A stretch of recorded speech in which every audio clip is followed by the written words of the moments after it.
Alhamdulillah, teman-teman sekalian, Ketua Umum kita bisa bergabung dan insya Allah dalam keadaan sehat dan semakin sehat ya, Ketum ya. Sehat, makin sehat, Tum ya. Alhamdulillah. Insya Allah Sehat. Berkat Ramadan ini beliau semakin sehat ya, pulih kembali seperti sedia kala dan bisa setelah wabah selesai bisa berkeliling kembali ke seluruh pelosok Desa Madani. Insya Allah, teman sekalian, hari ini kemarin kita membahas tentang Desa Madani ya, gerakan Desa Madani. Itu salah satu program unggulan kita dari yang dikelola oleh bersama dengan LDP. Hari ini kita bisa Ketum akan menyampaikan informasi tentang program-program khusus. Program khusus, kenapa ini menjadi penunjang penting bagi kita semua ya.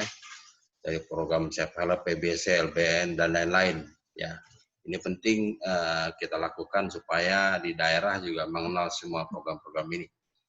Selanjutnya, teman-teman sekalian, mari kita buka dengan baca basmalah bersama-sama. Bismillahirrahmanirrahim. Kami persilahkan pada Ketua Umum. Tafadhol. Bismillahirrahmanirrahim. Assalamualaikum warahmatullahi wabarakatuh. Waalaikumsalam warahmatullahi wabarakatuh.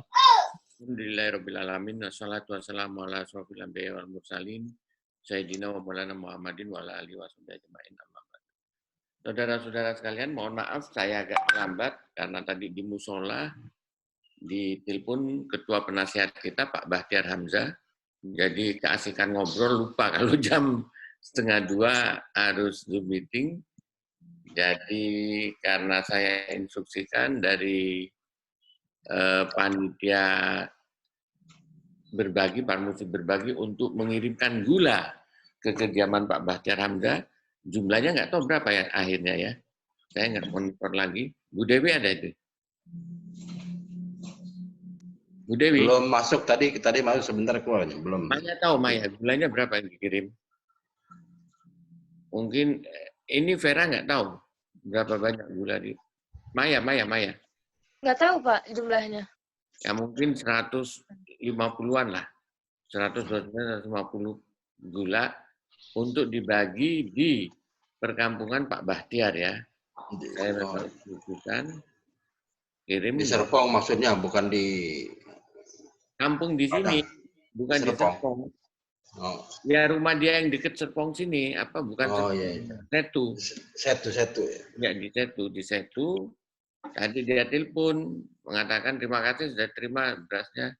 Dia masih menunggu kiriman yang lain dari orang lain untuk dibagi ke masyarakat.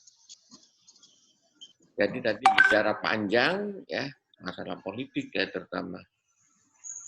Nah, kemudian tadi saya akhiri, saya bilang mau begitu. Saudara-saudara sekalian, hari ini kita akan bahas mengapa Parmusi kemudian akan memerankan ya berbagai lembaga. Saya sendiri di dalam muktamar, seandainya kemarin terjadi muktamar, memang akan mengubah struktur kerja Parmusi ya. Struktur kerja Parmusi sekarang ini berbasis pada ketua bidang ya. Ketua bidang ini ternyata tidak efektif karena ketua-ketua bidang, bayangkan Parmusi Maya apal itu berapa pengurus hariannya? Maya 40 ya, 40-an Pak. 45 wakil-wakil pakaian. Enggak. Wakil ketuanya ada 17 ya kalau nggak salah. 17 wakil ketua, 45 wakil sekjen 17, jadi sudah 34. Ada wakil bendara kemudian. Nah, ini ternyata tidak efektif ya. Saya melihat 5 tahun kepemimpinan saya itu tidak efektif karena mereka bukan satu lembaga otonom yang bisa bergerak lincah, melekat pada struktur kepemimpinan Parmusinya. Sehingga model yang dipakai kepengurusan 5 tahun kemarin ini model sebagai organisasi politik, yaitu partai politik, memerlukan kepengurusan yang banyak, panjang, seperti shadow kabinet, mencerminkan shadow kabinet. Jadi kabinet bayangan, ada 17 kementerian, ya 17. Nah, untuk sebuah organisasi massa Islam, pergerakan, ini tidak efektif, ke depan itu harus lebih mencerminkan pada kerja yang akan dilaksanakan oleh organisasi kita dalam pergerakan. Berbasis otonom, ya organisasi otonom, bekerja sendiri. Oleh sebab itu, dalam 3 tahun terakhir kepengurusan saya, dibikinlah lembaga-lembaga. Lembaga-lembaga, kita lihat lembaga dakwah Parmusi, walaupun tetap dimonitor, disupervisi oleh pengurus harian pusat, tapi bisa bergerak, berkembang. Kita lihat Parmusi Shift Help untuk gerakan bidang sosial kita. Walaupun tetap disupervisi, tapi mereka bergerak dengan lincah. Parmusi Shift Help.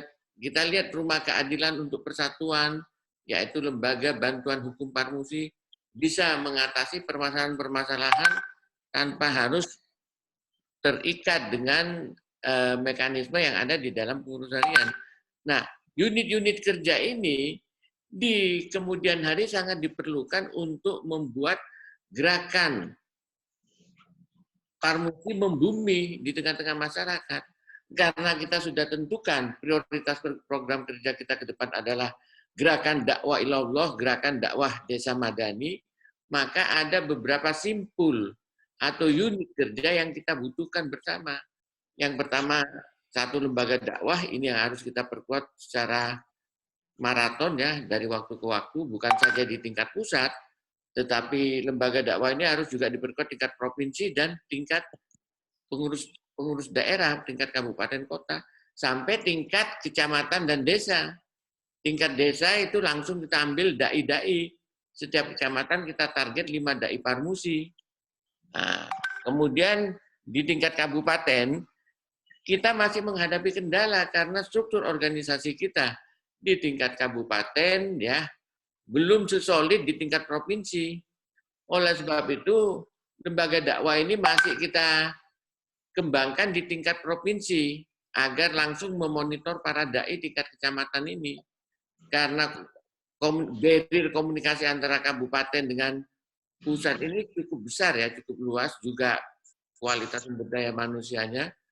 Oleh sebab itu, dalam waktu sekarang ini, strategi yang ditempuh oleh pengurus pusat adalah memperbanyak dai Parmusi di tingkat kecamatan, memperbanyak, tetapi di tingkat wilayah kita lebih selektif mengambil dai untuk mengendalikan manajemen dakwah di provinsi.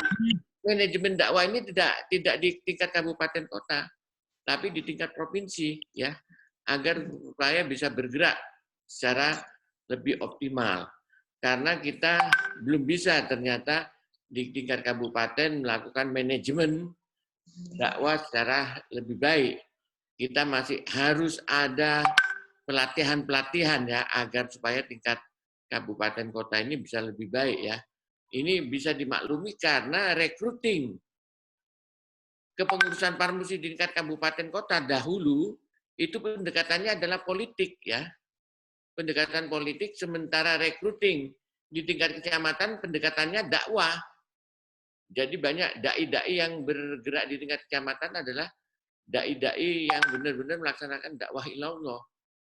Nah, sekarang ini sinkronisasi antara gerakan di tingkat kecamatan desa dengan gerakan di tingkat kabupaten belum sinkron. Karena di tingkat kabupaten kota, dai-dai pengurus Parmusi ini masih berbasis politik oriented ya. Politik oriented, belum dakwah oriented. Oleh sebab itu kita kendalikan dengan memperkuat lembaga dakwah Parmusi tingkat provinsi. Kita merekrut kader-kader yang dai di tingkat provinsi untuk melakukan supervisi ke kecamatan langsung. Nah, ini lembaga dakwah Parmusi yang akan terus kita tingkatkan. Yang kedua, saudara-saudara sekalian, pilar daripada desa madani yang kedua selain imtak tadi adalah ekonomi. Kita harus punya satu institusi lembaga yang benar-benar mampu melakukan supervisi terhadap sektor-sektor ekonomi yang ada di desa madani. Lembaga itu sudah kita rintis di tingkat pusat, yaitu Parmusi Business Center. Parmusi Business Center itu dengan segala kelebihan dan kekurangannya masih harus ditata kembali. Karena Parmusi Business Center ini intinya mereka melakukan supervisi di dalam menggerakkan sektor-sektor bisnis yang ada di tingkat provinsi, ya di tingkat kabupaten atau di tingkat desa madani. Misalnya sekarang ada 5 subsektor desa ekonomi yang digerakkan di desa madani. 1 misalnya pertanian, 2 perikanan, 3 peternakan, 4 perkebunan, 5 perdagangan bisnis. Maka Parmusi Business Center yang ada di tingkat pusat harus memiliki tenaga ahli, relawan, yang mampu menguasai subsektor tersebut. Dan itu kita lanjutkan di tingkat provinsi.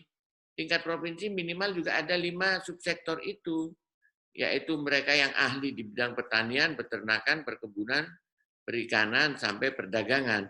Sehingga masing-masing tenaga ahli ini bisa melakukan supervisi ke desa-desa madani untuk mengembangkan usahanya, usaha di bidang perekonomian. Oleh sebab itu, Parmusi Business Center ini pasca COVID Corona ini akan kita kembangkan, karena inilah potensi ekonomi umat yang harus kita kembangkan bersama melalui Parmusi. Kita sudah ada MOU dengan PT Nasional Permodalan Nasional Madani, ya, PNM, untuk memberikan biaya terhadap setiap usaha yang dilakukan Desa Madani Parmusi. Ini luar biasa. Mereka sudah menaruh kepercayaan, trust. Setelah kita kemarin bertemu Wakil Presiden, ya, mereka trust terhadap kita untuk kita bisa mengucurkan biaya usaha yang dibutuhkan. Tanpa agunan, ya, kalau untuk UMKM, untuk usaha kecil sampai 5 juta sedang diperjuangkan sampai 50 juta tanpa agunan. Nah, kalau ini bisa kita manfaatkan di setiap desa madani, ini akan jadi potensi ekonomi umat, ya. Orang di daerah nggak lagi menganggur, tapi harus mencari inisiasi membuka bisnis yang bermodalkan sampai 5 juta, 50 juta, bagaimana dikembangkan tanpa agunan. Artinya apa? Kader-kader kita harus amanah, ya. Karena mengelola dana-dana ini kan harus amanah. Benar-benar punya keinginan untuk maju. Nah, kalau ini bisa kita laksanakan melalui berbagai supervisi teknis tadi, ekonomi di tingkat provinsi, maka ini akan berjalan desa-desa madani. Ini mungkin Pak Sekjen dengan Parmusi Business Center perlu bikin petunjuk itu agar semua provinsi menempatkan kader-kader yang ahli di bidang itu, bidang peternakan, pertanian, perkebunan, dan seterusnya, sehingga bisa bermanfaat untuk umat. Itu yang kedua. Ya, insya Allah dicatat nanti itu rekrutmen, ya. Ya, rekrutmen itu di ahli-ahli, ya. Center 5 subsektor. Kemudian yang ketiga, kita kan ingin mengajarkan di desa, mulai dari desa, warga masyarakat itu menjadi muzaki, bukan mustahik. Muzaki itu contohnya sekarang di era pandemik ini, bulan Ramadan, bagaimana agar semua kader itu terbiasa untuk melakukan ini, pembayaran zakat, infak, sodako. Itu muzaki. Sehingga ini merupakan suatu pelatihan juga bagi setiap kader untuk menjadi pemimpin. Pemimpin kita harus dibiasakan tangan memberi, bukan tangan menerima. Nah, untuk menjadi muzaki ini harus dilatih dari tingkat desa. Dengan misalnya kondisi pandemik sekarang, Parmusi menggelar apalagi menggalang dana, ya, untuk COVID-19 ini kan luar biasa. Terus terang saya melihat film-filmnya itu cukup terharu. Di berbagai daerah Parmusi berbagi itu. Parmusi berbagi, bahkan dai-dai yang di pedalaman juga ikut berbagi. Dengan 50.000 menyumbang 100.000. Nggak apa-apa, karena yang kita target adalah nilainya, bukan jumlahnya. Tapi nilai yang melekat menjadi ruh perjuangan kita, militansi kita dalam melaksanakan tugas-tugas dakwah ini. oleh sebab itu gerakan sosial ini kita kemas, kita bungkus dengan satu institusi yang namanya Parmusi Safe Health. Itu Parmusi Safe Health ini menggalang dana-dana masyarakat, dana kader untuk disumbangsikan kepada masyarakat yang membutuhkan ketika menghadapi musibah, ketika menghadapi bencana. Dan Parmusi Safe Health tidak perlu ada institusi baru, lembaga Parmusi, tetapi biar melekat dengan institusi kepengurusan PD dan PW agar tidak terjadi dualisme kepemimpinan. Karena ini penggalangan dana ya, jadi menyatu. Parmusi Safe Health cuman ada koordinatornya tingkat nasional, tingkat wilayah. Nanti bekerja sama. Kayak kemarin koordinator Parmusi Safe Health, Pak Mulyadi bekerja sama dengan Muslimah Parmusi, ya kan, dalam pendistribusian sembako Parmusi berbagi. Itu, nah, itu institusi ketiga yang kita perlukan. Kemudian yang kita belum lagi ya, yaitu institusi yang mengembangkan usaha-usaha di bidang pendidikan. Karena ini masih melekat bersama lembaga dakwah. Pendidikan yang kita create ya adalah pendidikan TPA, pendidikan agama yang dilakukan langsung oleh para dai. Kedepannya kita akan bikin lembaga pendidikan yang khusus meng-create nanti seluruh usaha, amal usaha Parmusi di bidang pendidikan. Sekarang sudah ada misalnya amal usaha di Serang, walaupun itu inisiasi individu segala macam, membangun pondok pesantren, dan juga di Sambas membangun apalagi madrasah-madrasah.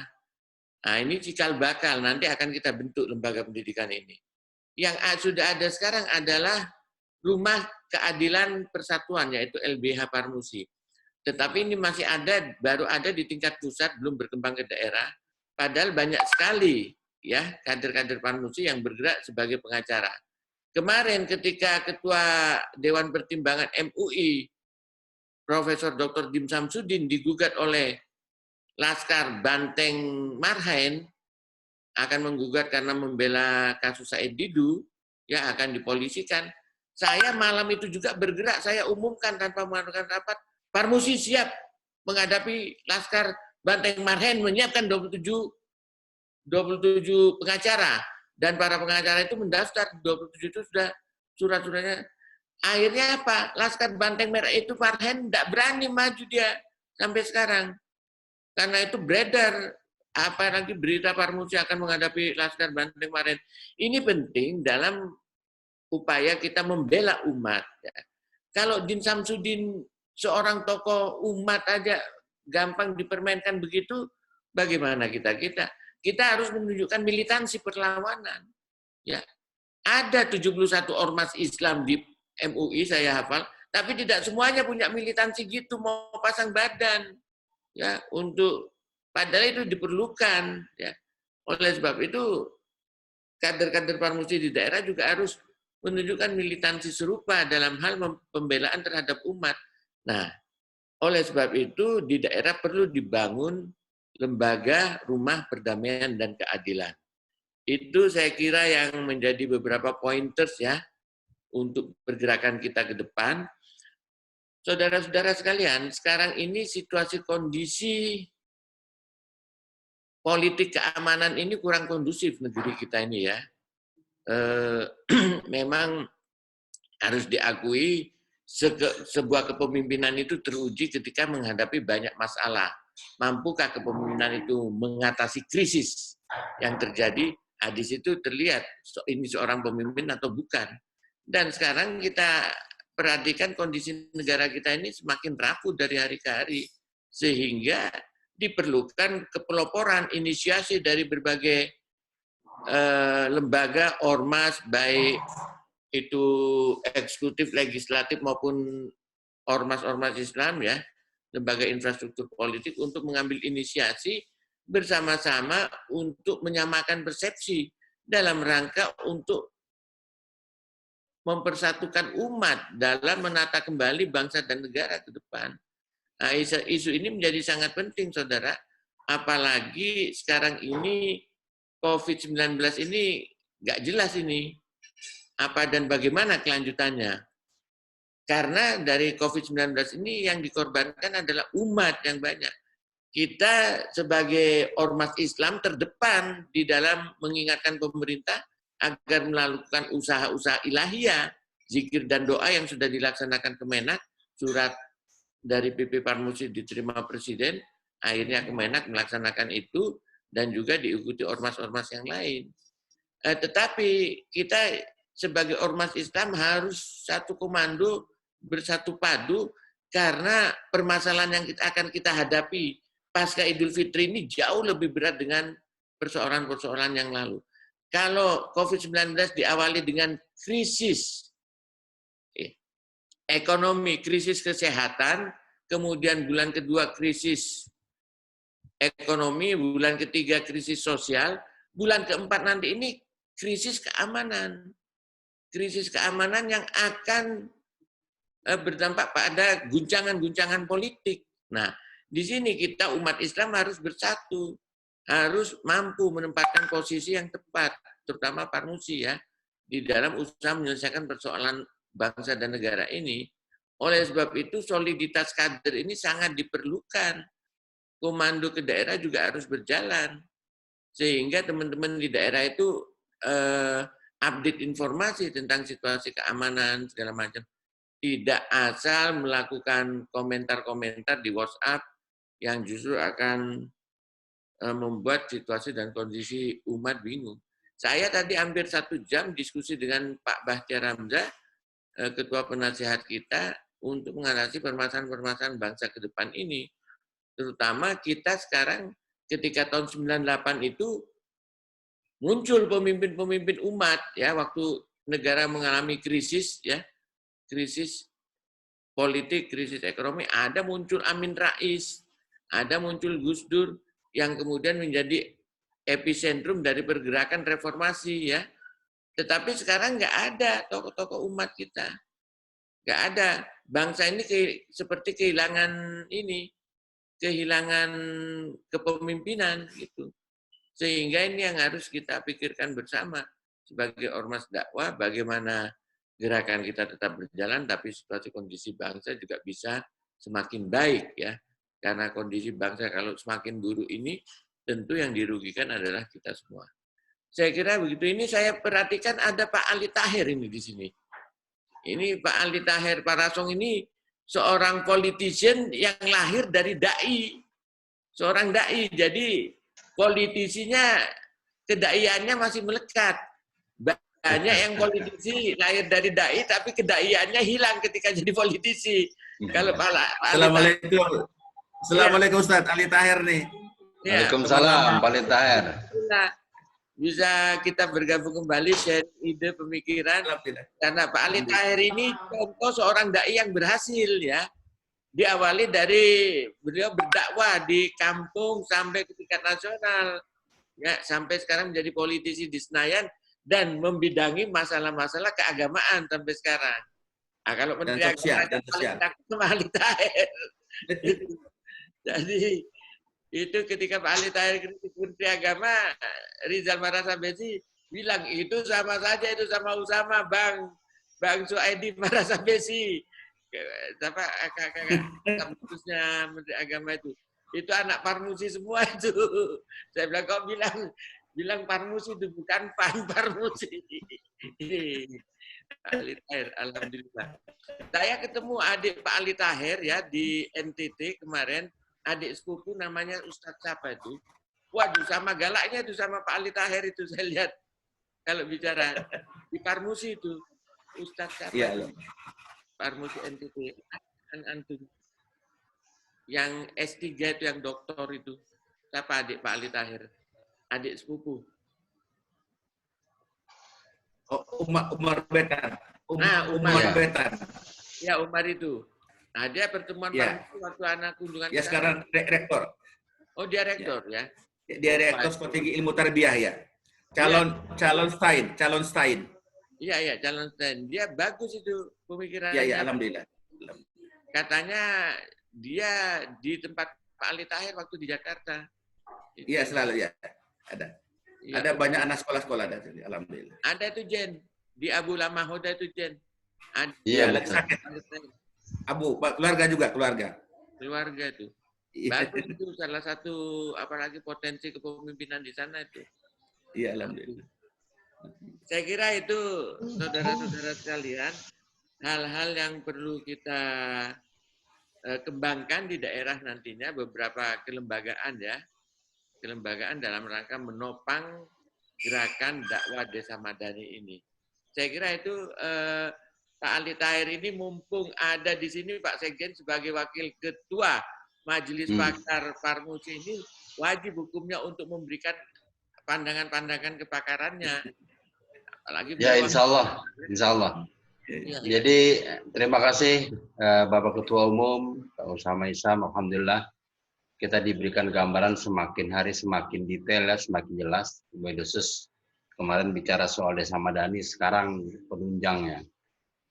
Jadi mungkin perlu penegasan ketum juga, ini saya sambil bertanya sehingga saya nanti perlu Pak Ali Tahir juga memberikan tanggapan terhadap jawaban ketum ini.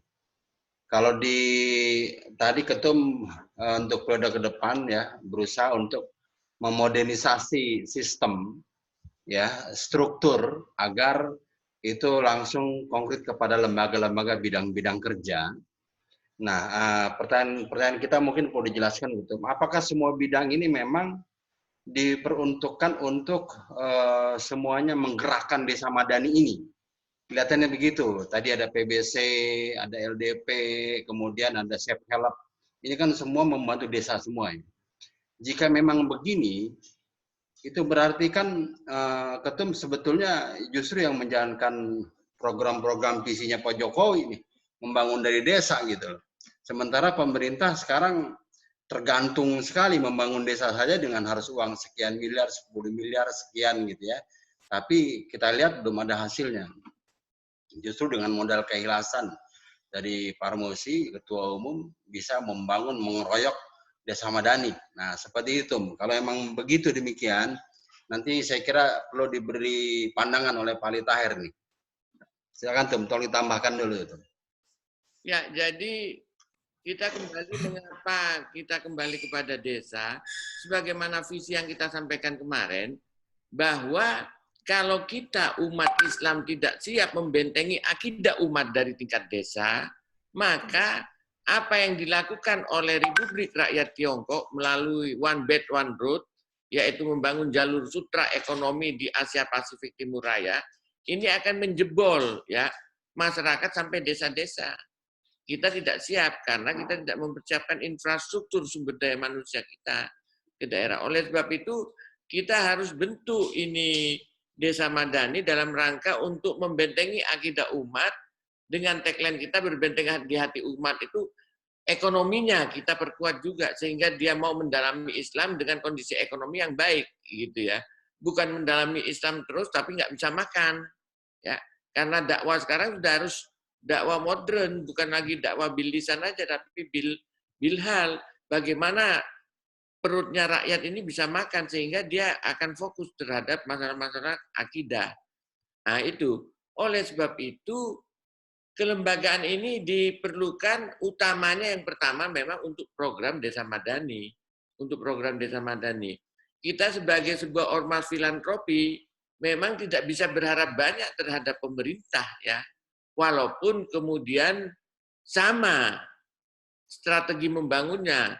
Misalnya pemerintah dari desa, tapi ingat pemerintah memprioritaskan strategi pembangunan infrastruktur, strategi pembangunan fisik saja, ansih fisik. Tapi Parmusi lebih kepada spiritual, ya. Semuanya adalah dakwah ilallah. Membangun ekonomi untuk dakwah, membangun sosial untuk dakwah, pendidikan untuk dakwah, imtak ya juga untuk dakwah. Jadi spiritualnya yang kita bangun. Kalau pemerintah hanya infrastrukturnya, ini perbedaan. Ya, dan kita juga dalam rangka untuk mengcounter gerakan-gerakan yang ditimbulkan akibat pembangunan infrastruktur yang dirancang atas kerjasama dengan pihak-pihak asing dan asing. Itu. Nah, kita justru membentengi. Kedua, ada prioritas kedua yaitu seperti Lembaga Keadilan Persatuan itu LBH itu kan tidak terkait langsung dengan desa madani, tetapi terkait dengan upaya kita membangun satu institusi hukum, ya, lembaga bantuan hukum yang mampu menopang daya gerak Parmusi, terutama di tingkat pusat wilayah, ya, dalam menerobos berbagai kendala perjuangan ke depan. Misalnya kayak kemarin waktu 212 kita menggugat presiden, itu kan butuh satu institusi hukum dari kita untuk backup, dan itu sudah terbukti efektif. Buktinya kita berhasil menggugat ke mana, ke majelis apalagi PTUN, ke PTUN Tata Usaha Negara, dan berhasil kita melakukan. Termasuk ketika kader kita Alfian Tanjung kemarin. Alfian Tanjung dipekarakan, lembaga bantuan hukum Parmusi yang berada di depan untuk memberikan bantuan hukum dan seterusnya. Dan kalau yang terkait dengan Parmusi Safe tidak terkait dengan masalah pedesaan saja. Seluruh persoalan-persoalan musibah bencana itu yang dihadapi, yang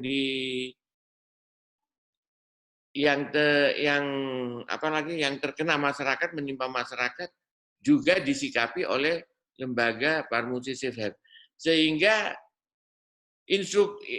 infrastruktur kelembagaan ini tidak fokus hanya untuk desa, Pak Sekjen, tetapi untuk seluruh kegiatan yang mampu menopang gerakan Parmusi, termasuk Laskar, ya. Laskar, saya perlukan Laskar Parmusi untuk menunjukkan integritas organisasi ini sebagai organisasi pergerakan, ya.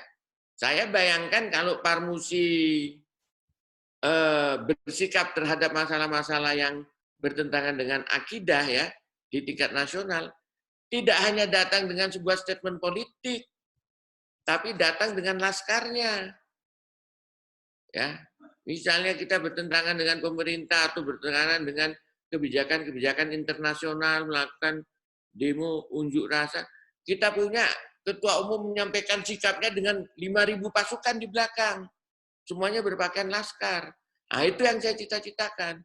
Jadi kita benar-benar menjadi organisasi pergerakan yang real, ya, organisasi intelektual, ya, yang mampu mengaji tapi juga punya pasukan, baik pasukan di bidang laskar maupun dalam bidang dai, kita ditopang semuanya. Sehingga Parmusi ke depan itu jauh lebih berwibawa keberadaannya di tengah-tengah masyarakat. Saya kira itu, Pak Sekjen.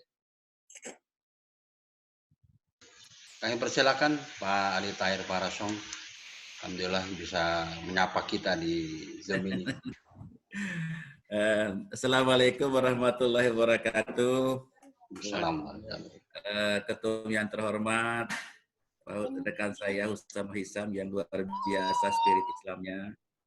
Kemudian Mas Rahman Assegaf, luar biasa.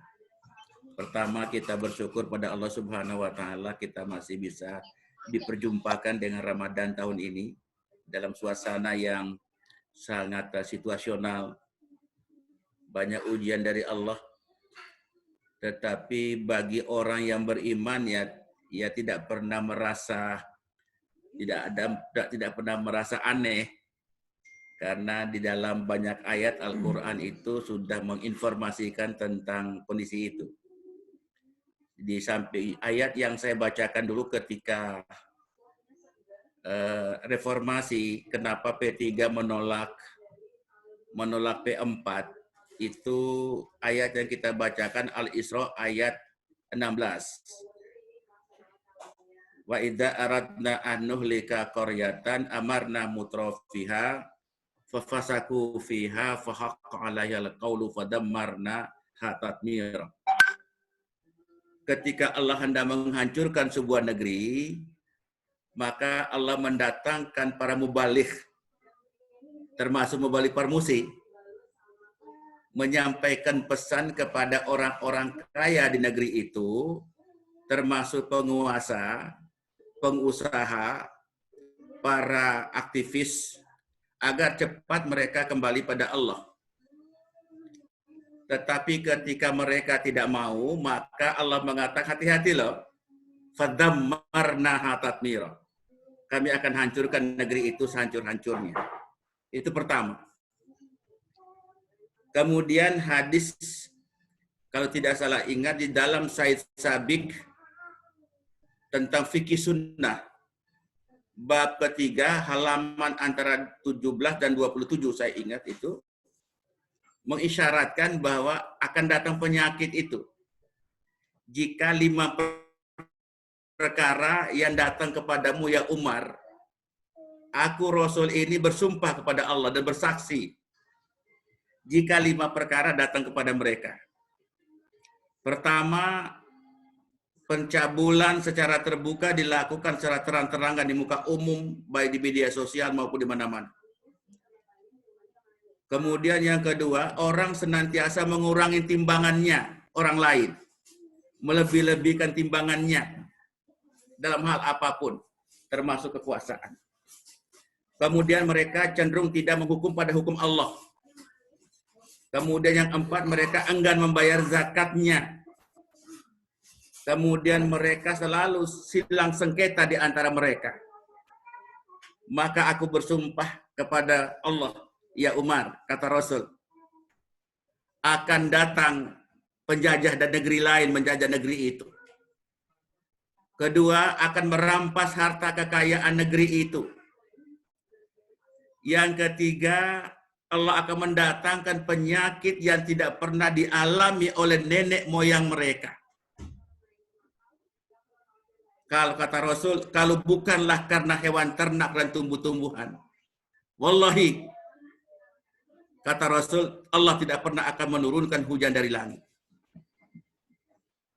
Dalam konteks itu, maka Pak Ketua Umum yang saya hormati, yang saya banggakan,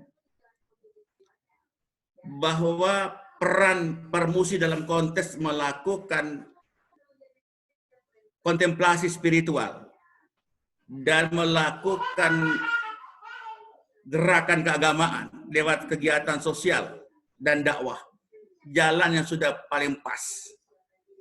Penjelasan Ketua Umum tadi itu membuat saya terus terang saja terharu. Kita kembali pada masyarakat. Masyarakat inilah basis peradaban kita. Masyarakat Islam itulah tujuan utama kita berorganisasi.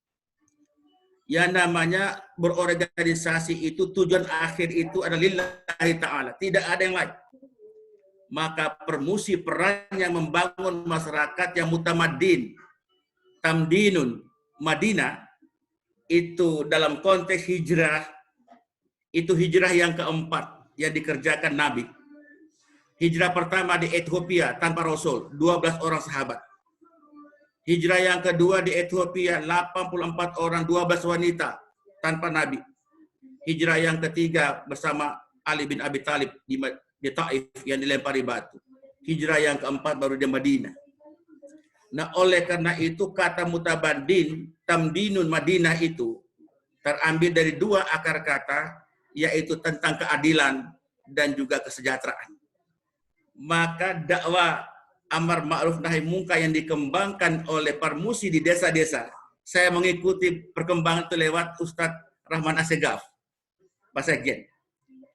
Itu sudah tepat. Tinggal strateginya, metodologinya terus dikembangkan. Saya ingin jangan semua mau dikerjakan, nanti terlalu berat. Maka mapping dakwah desa di Indonesia ini sangat penting. Terutama di bagian timur Indonesia, di Jawa yang paling ujungnya tak tersentuh oleh dakwah. Maka bisa dikerjasamakan dengan Komisi 8, bersama dengan Kementerian Sosial, Kementerian Agama, Pemberdayaan Perempuan, dan juga BNPB, yang kita antarkan nanti lewat DPR.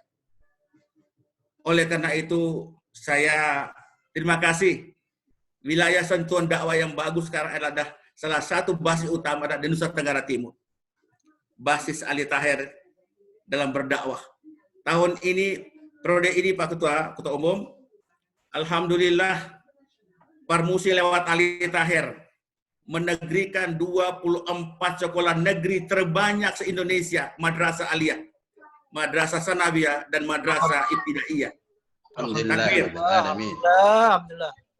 Satu lagi, proses untuk pertama kalinya sekolah tinggi ilmu tarbiyah menjadi STAIN. Itu adalah bagian dari gerak dakwah kita di Nusa Tenggara Timur. Dan juga saya membantu Ustadz Fadlan Garamatan untuk juga masyarakat mu'alaf di Papua. Dan saya sendiri mengasuh kurang lebih 300 anak Papua, anak NTT yang ada di sekitarnya untuk menjadi mu'alaf. Oleh karena itu kita menyambut baik, mudah-mudahan tugas Parmusi ini semakin hari nampaknya semakin nyata.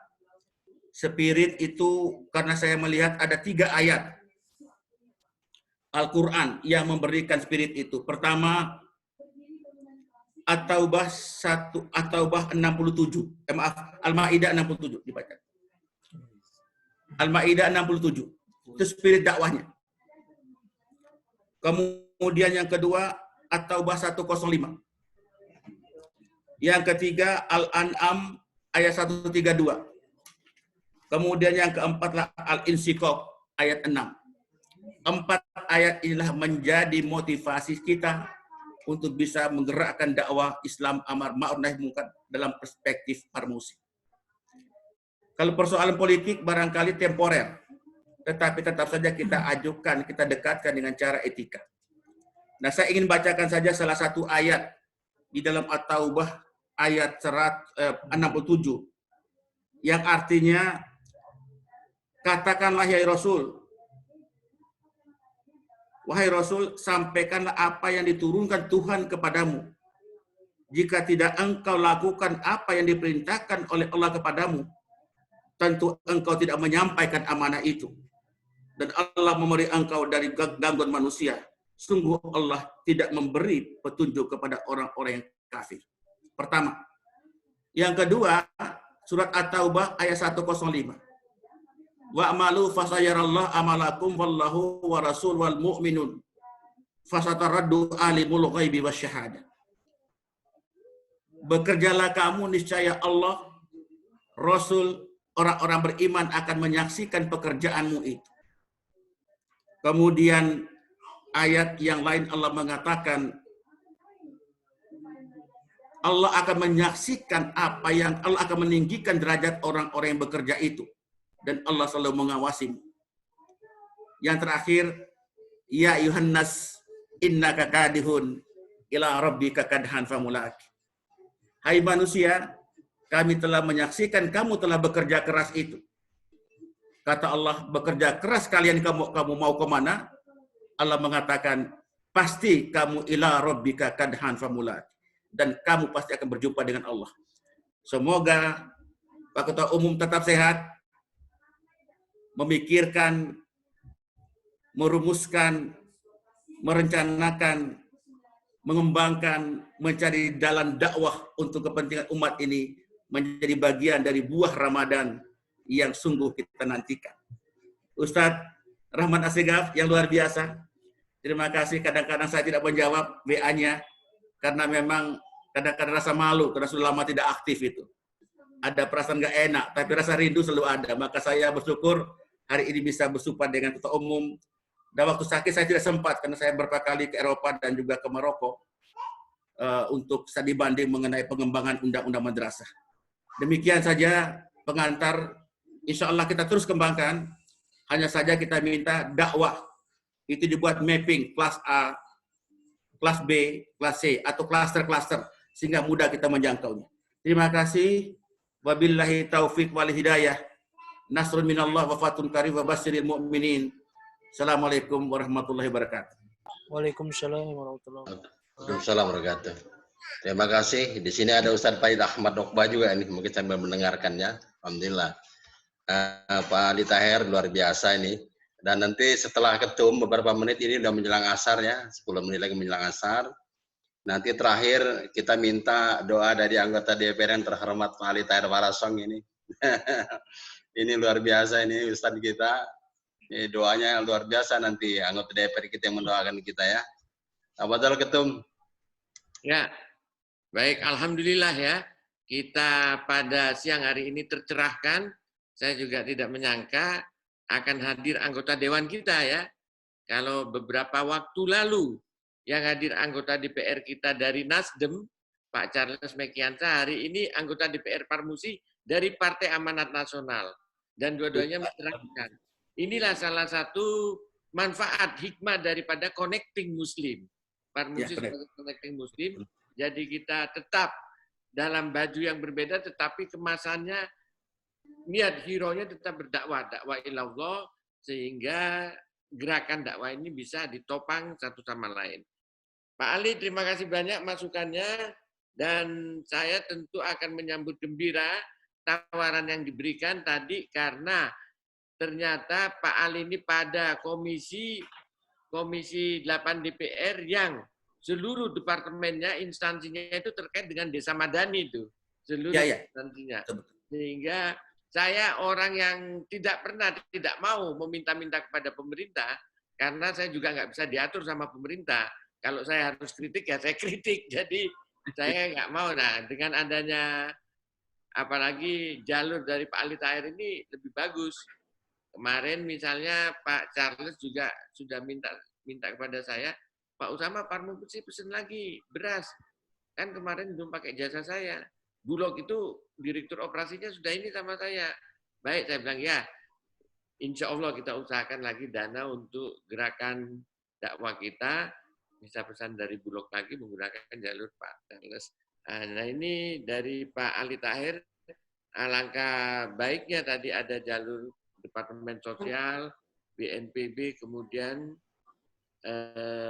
Kementerian Agama yang semuanya merupakan basis daripada pergerakan. Jadi ada mitra kerja, Ketua. Mitra kerja, saya ingin lagi tambahkan dikit. Mitra kerja Komisi 8 itu satu Kementerian Agama. Ya. Kedua Kementerian Sosial. Ya. Ketiga Kementerian Pemberdayaan Perempuan Perlindungan Anak. Nah itu untuk muslim. Nah, untuk wanita kita, ya banyak sekali kegiatan anak dan perempuan bisa disosialisasikan. Ya. Kalau perlu nanti kita minta Menteri Perempuan untuk ceramah di Permusi. Ya. Ya. Kemudian yang keempat itu BNPB, Badan Nasional Penanggulangan Bencana. Ya, itu. KPAI dan seterusnya itu. Ya. Dan zakat wakaf. Ya. Ya, insya Allah semuanya terkait dengan gerakan kita itu. Ya pasti ya. Sangat bagus sekali Pak Ali. Mudah-mudahan dengan dipertemukan Allah kita melalui Zoom meeting ini, Pak Ali Tahir ke depan lebih banyak memberikan kontribusi pemikiran supaya kita yang sudah rutin-rutin ini tercerahkan ya dengan ide gagasan baru, terutama terobosan-terobosan bagaimana kita melaksanakan pemetaan dakwah ini yang sudah kita bicarakan tahun lalu tapi belum terlaksana itu, Jen. Pemetaan dakwah secara nasional, tetapi di Indonesia Timur pemetaan dakwah itu sudah dilakukan di Maluku ya. Di Maluku, cuma secara nasional belum. Saya kira betul itu, kita tidak harus menggarap semuanya.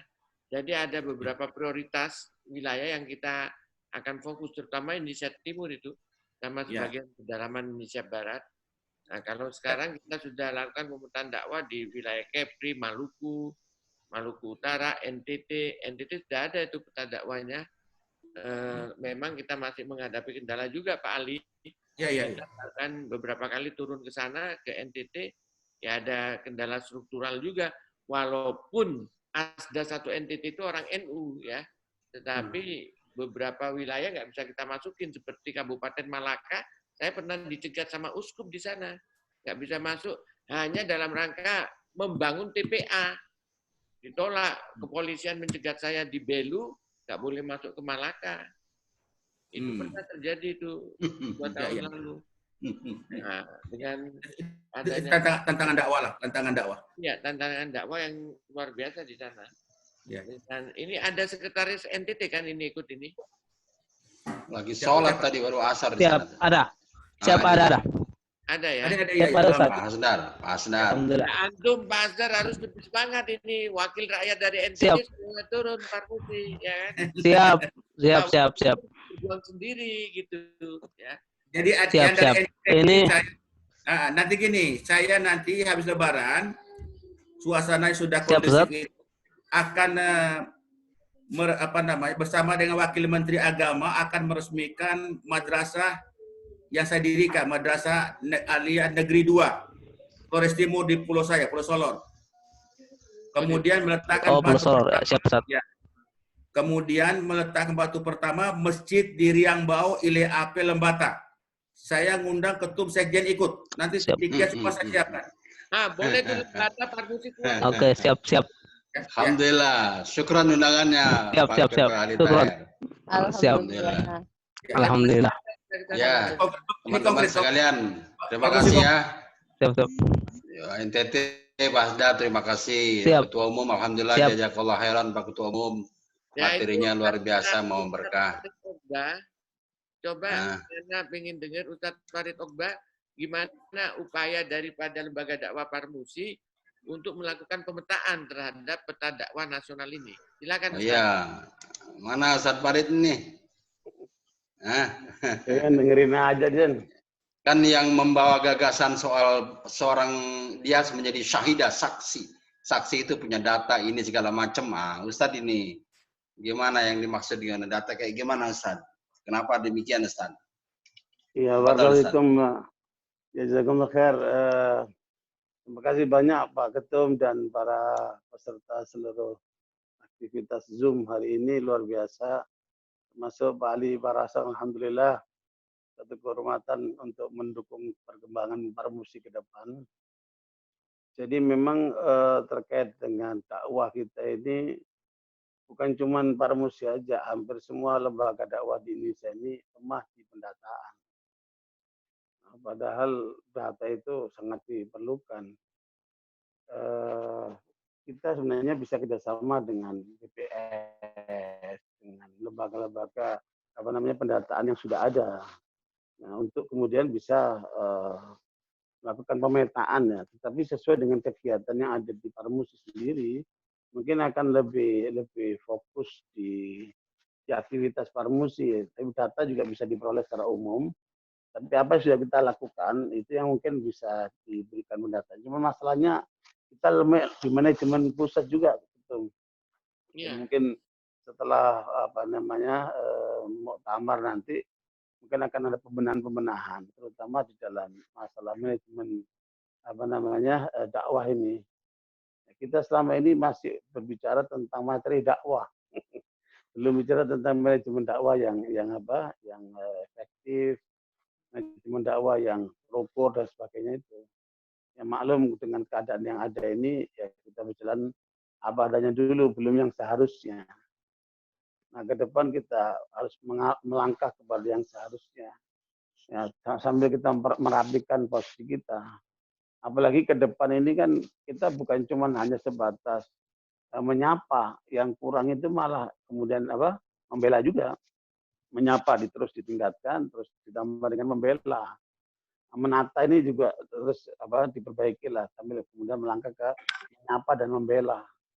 Gerakan kita kalau sudah sampai kepada membela terhadap kenyataan realitas umat yang ada di daerah-daerah, itu pasti akan daya tariknya luar biasa kepada umat ini kan, dan sekaligus akan menakutkan kekuatan lawan di luar sana.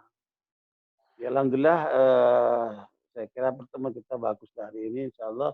Kami nanti kita perbaiki insya Allah manajemen daripada LDP sama saya syuhada, nanti kita akan matangkan lagi pola-pola kerja yang lebih efektif lagi. Jazakumullah khair. Baik Ustadz, terima kasih Ustadz. Jazakallah khairan. Jadi alhamdulillah teman sekalian kita bisa akhiri ya. Terakhir Pak Ustadz Ali Tahir Parasong kami persilakan untuk bisa mendoakan kami, wabil khusus Bapak Ketua Umum. Tafadhal.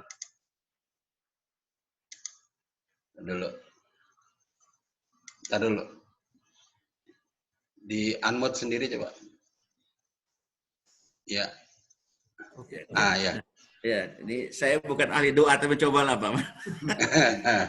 Ya, bismillahirrahmanirrahim. Untuk kebaikan, kemaslahatan kita semua dunia dan akhirat, lewat kebanggaan kita menjadi muslim dan muslimah ini, akan diterima segala amal ibadah kita oleh Allah Subhanahu wa taala. Wabil khusus Ketua Umum cepat sehat, kita semua diberikan kebaikan dan keberkahan. Al-Fatihah. A'udzubillahi minasyaitonir rajim. Alhamdulillahirabbil alamin. Ar-Rahmanir Rahim. Maliki yaumiddin. Iyyaka na'budu wa iyyaka nasta'in. Ihdinas siratal mustaqim siratal ladzina an'amta 'alaihim ghairil maghdubi 'alaihim waladdallin. Amin. Amin ya rabbal alamin. Alhamdulillahi rabbil alamin. Hamdan syakirin, hamdan na'imin. Hamdan yuafi ni'ama wa yukafi majidah. Ya Rabbana lakal hamdu kama yanbaghi zalali wajhil karim sultan. Allahumma inna nas'aluka salamatan fid din, wa afiatan fil jasad, wa ziyadatan fil ilm, wa barakatan fi rizki, wa taubatan qoblal maut, wa rahmatan indal maut, wa maghfiratil ba'dal maut. Allahumma hawin alaina fi syakaratil maut, wa nazata minan nar wal afa indal hisab. Ya Allah, Allahumma ftah alaina abwabal khair, abwabal barakah, abwabal rizki, abwabal nikmat, abwabal quwwat, abwabal sehat, abwabal salamah, abwabal jannah.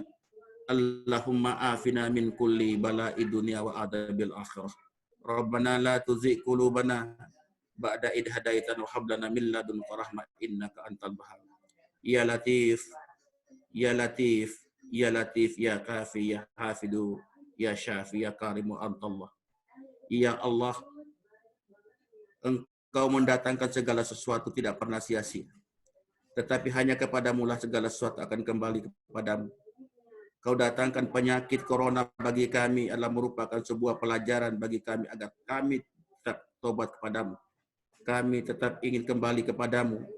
Sadarkanlah kami, pemimpin kami, rakyat kami, segala macam golongan kami untuk cepat kembali kepadamu.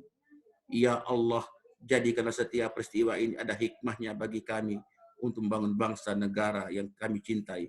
Lewat dakwah Islam, amar ma'ruf, nahi mungkar yang dikembangkan oleh partai, oleh ormas kami, Parmusi. Ormas yang kami cintai, yang kami banggakan menjadi penyambung suara umat dalam kehidupan kemasyarakatan, berbangsa dan bernegara. Ya Allah, ya Rabbana la tuzigh qulubana ba'da idh hadaitana wa hab lana min ladunka rahmah innaka antal wahhab. Rabbana atina fid dunya hasanah wa fil akhirati hasanah wa qina adzabannar.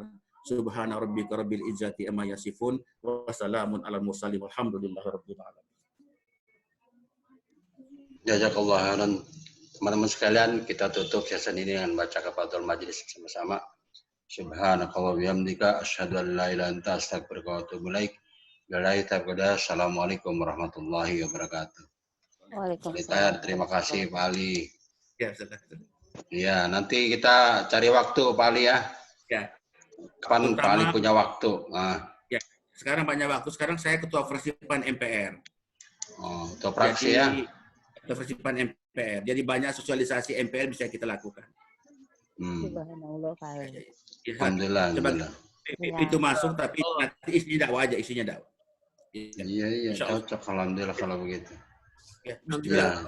Terutama Mepinda, saya minta tolong yang bertaskan Pulau Nias, Mentawai, Kalimantan Timur, bagian tengah, bagian ada Kabupaten Baru yang minoritas Islam. Dan itu nanti saya kasih mapping lah, banyak yang saya punya dakwah, mapping dakwah, insya Allah.